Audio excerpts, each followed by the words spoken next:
Hey everyone, good morning and welcome back to my channel. তো ভিডিওটা দেখে বুঝতেই পারছো এটা হচ্ছে একটা ব্লগ, বাট কোনো এমন ব্লগ না যেগুলো আগে আপলোড করেছি, যেমন কোনো মুভি দেখতে গিয়ে বা কোনো পিকনিকে গিয়ে। এটা হচ্ছে একটা রেগুলার ডেলি ব্লগ, যেটা তোমরা নর্মালি ইউটিউবে দেখো। এখানে জাস্ট আমি শেয়ার করছি যে আমি গোটা দিন কী কী করলাম, কোথায় কোথায় গেলাম। সো দেখতেই পাচ্ছ যে আমি কোনো কারণে রেডি হচ্ছি। তো মনে হয় তোমরা ভাবছো যে আমি কলেজ যাচ্ছি, বাট না, আমাদের কলেজ শেষ হয়ে গেছে, আমাদের ক্লাস শেষ হয়ে গেছে কলেজের। এখন শুধু এক্সামস বাকি আছে, যেটা আমাদের 10 তারিখ থেকে শুরু হবে। এই দেখো, যাওয়ার আগে আমাকে কে টাটা করতে এসছে, ইনি হচ্ছে আমার অপেক্ষায় সবসময় বসে থাকবেন। তো চলো, আমি রেডি হয়ে গেছি। এটা একটা টপ, এটাই পরে নিয়েছি। আর কি পরবো, খুব সামনেই আমি যাচ্ছি বাড়ির। আর কোথায় যাচ্ছি দেখতে থাকো, বলে দেবো। তো ফার্স্ট আমি মুখে সানস্ক্রিন লাগিয়ে নেবো। কিছু লাগাই না লাগাই সানস্ক্রিনটা লাগিয়ে নেওয়াই বেটার, কারণ কখন মেঘ করছে আর কখন রোদ উঠছে বলা মুশকিল। তো চলো এবার বেরিয়ে পড়ি আমরা। নিচে গিয়ে দেখছি, এই দেখো, এ হচ্ছে কোকো। এই আমার সাথে দেখা করতে এসছে, ইনি হচ্ছে আমার ফার্স্ট পেট। তো চলো বেরিয়ে পড়েছি ঘর থেকে। ঘরের একদম সামনেই, আমার ঘর থেকে জাস্ট 3-4টে বাড়ি পড়ে। তো এই পুচকোটাকে পড়াতে আসি আমি। এ হচ্ছে আপার কেজিতে পড়ে আর আমার লাইফের ফার্স্ট স্টুডেন্ট বলতে পারো। ওকে মোটামুটি 1.5 ঘন্টা পড়িয়ে পর আমি ঘর ফিরে গেছি।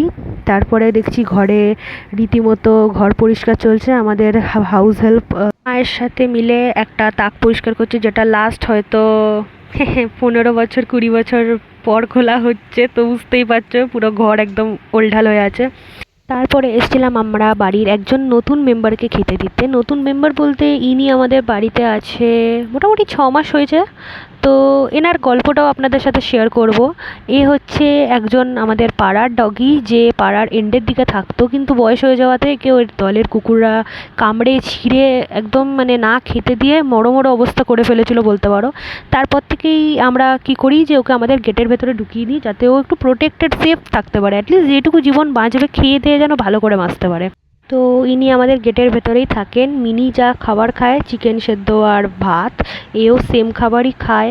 আর আমাদেরই বাগানে একটা ঘর করে দেওয়া আছে, তো ও ওখানেই থাকে। তো এই ছিল আমাদের আরেকজন নিউ মেম্বার। তো ওকে খাইয়ে দিয়ে আসার পর চলো লাঞ্চ করে নিয়েছি আমি। লাঞ্চে সেরকম কিছু ছিল না, একটা ভয়ঙ্কর জিনিস খেয়েছি আমি, যেটা তোমরা কেউ খেতে পছন্দ করো না। সো আমি নিম বেগুন খেয়েছিলাম। তারপরে আমি খাচ্ছিলাম হচ্ছে চা। নর্মালি আমি লাঞ্চের পর চা খাই না, কিন্তু আজকে জানি না, আমার দুপুরে ঘুমানোর কোনো প্ল্যান ছিল না বলে আমি একটু চা খেয়ে পর এই কাজে লেগে পড়ি, যে কাজটা হচ্ছে তাক সাজানো। আমার তাকটা অনেক দিন ধরে সাজানোর ছিল, বহুত ওলঢাল হয়ে গেছিলো, জামা কাপড় বার করা ঢোকানো করতে করতে যেগুলো মানে হাতও দিই না, সেগুলো সেই সব পড়ে যাচ্ছিলো। তো ভাবলাম যে না, আজকে টাইম বার করে সব জামাগুলোকে সর্ট আউট করি, যেখানে কুর্তি প্যান্ট সব আলাদা আলাদা করে রেখে দেবো। তারপরেই দেখলাম যে মিনুর ঘুম হয়ে গেছে দুপুরের। দিয়ে ম্যাডামজি এসছেন আমার কাছে, একটু বিশাল ল্যাজে গোবরের ব্যাপারটা বুঝতেই পারছেন এনার। যাই হোক, তারপরে আমার বিকেল হয়ে গিয়েছিলো, মোটামুটি 4:30 বাজে। চলো এখন রেডি হয়ে যাওয়া যাক একটা জায়গায়। তো এই ভিডিওটা জাস্ট অ্যাস্থেটিকের জন্য এরকম করে বানানো। প্রথমে টপটা পরেছিলাম, তখন ভিডিওটা থেকে বুঝতেই পারছো যে আকাশে রোদ আছে। এখন রিসেন্টলি দুর্গাপুরে এরকমই চলছে, হয় রোদ নয় বৃষ্টি। তো আমি এরকম রেডি হতে হতে একবার করে আকাশ দেখছি, একবার করে রেডি হচ্ছি, লাইক কিছু তো একটা হচ্ছে, কিন্তু কি হচ্ছে ওটাতে আমার মাথায় এখন চলছে যে আমি কি করা যায়।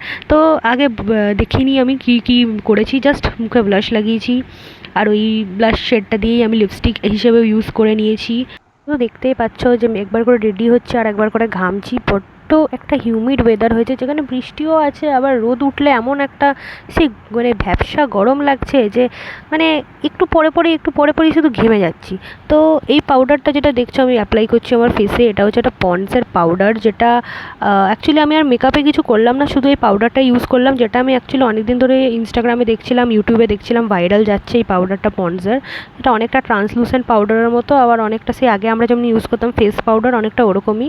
কিন্তু হ্যাঁ, একদম সেই মানে মুখটাকে প্যাচি করে দেয় না। তো বেশ ভালো। তো আই মেকআপ করার কিছু নেই, জাস্ট বিকেলে আড্ডা মারতে বেরোচ্ছি, তো হালকা একটা আইলাইনার ড্র করে নিলাম জাস্ট, আর কিছু না। তারপরেই বাইরে মেঘ হয়েছে। তো তারপরে হ্যাঁ, ঠিকই ধরেছিলাম আমি, অন্ধকার হয়ে এসছে। ঘরে দেখছো লাইট জ্বলছে। অন্ধকার বলতে এখানে কালো করে মেঘ আসছিলো। তো আমার এটাই ভয় ছিল বেরোনোর আগে। তো আমি ভাবলাম যে না, ঠান্ডা লেগে গেলে এখন আমাকে বাড়ি থেকে বার করে দেবে, তো ইচ্ছে ভালো আমি বরং এই শার্টটা পরে নিই। তারপরেই আমার ফ্রেন্ড এসে গেছে, এ হচ্ছে তৃষা। একে আমার ভিডিওতে অনেকবার দেখেছো, ওর ভিডিওতেও আমাকে বোধহয় তোমরা অনেকবার দেখেছো। তো যাই হোক, আমরা দুজন বেরিয়ে যাচ্ছি হচ্ছে একটা জায়গায়, সেটা হচ্ছে ভিডিওটা তুমি দেখতে থাকো, জানতে পারবে। দেখো তোমরা একবার আকাশটা, একটা সাইডে আলো হয়ে আছে যেখান দিয়ে রোদ বেরোচ্ছে, আর একটা সাইডে মেঘ হয়ে আছে যেখান দিয়ে বৃষ্টি পড়ছে।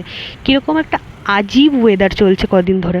যাই হোক, কিন্তু হাওয়াটা কিন্তু খুব ভালো দিচ্ছে। আর আমি বলবো যে না, এই ওয়েদারটা থাকাই বেটার। কিন্তু কি দুর্গাপুরে যা গরম পড়ে, সেখান থেকে তো এটা আমি বলবো যে I would prefer this 1000 times. তো সুন্দর করে আকাশের একটা ফুটেজ তুললাম, কেন কি আকাশটা অ্যাকচুয়ালি দারুণ লাগছিলো। তা করতেই এসে গেছি আমরা ঐন্দ্রিলার বাড়ি। এই হচ্ছে ঐন্দ্রিলার বাচ্চা, এর নাম হচ্ছে স্নোই। এ হচ্ছে মিনির থেকে একটু বড়। তারপরে আমরা সবাই গল্প করছিলাম, কোল্ড ড্রিঙ্কস খাচ্ছিলাম, আরও অনেক কিছু খাবার খাইয়েছে। তো ভিডিওতে ছিল ঐন্দ্রিলা আর ঐন্দ্রিলার হাজব্যান্ড, সাথে তৃষা। তো এখানে আমরা অনেকক্ষণ আড্ডা মারলাম। মোটামুটি এখন 8টা বাজে, তো চলো ঘর যাওয়ার টাইম হয়ে গেছে, আমরা বেরিয়ে পড়েছি ঘরের উদ্দেশ্যে। এরকমই আরও ব্লগ দেখতে গেলে নিশ্চয়ই সাবস্ক্রাইব করো আমার চ্যানেলটা। দেখা হচ্ছে আবার এক নতুন ভিডিওতে। টাটা।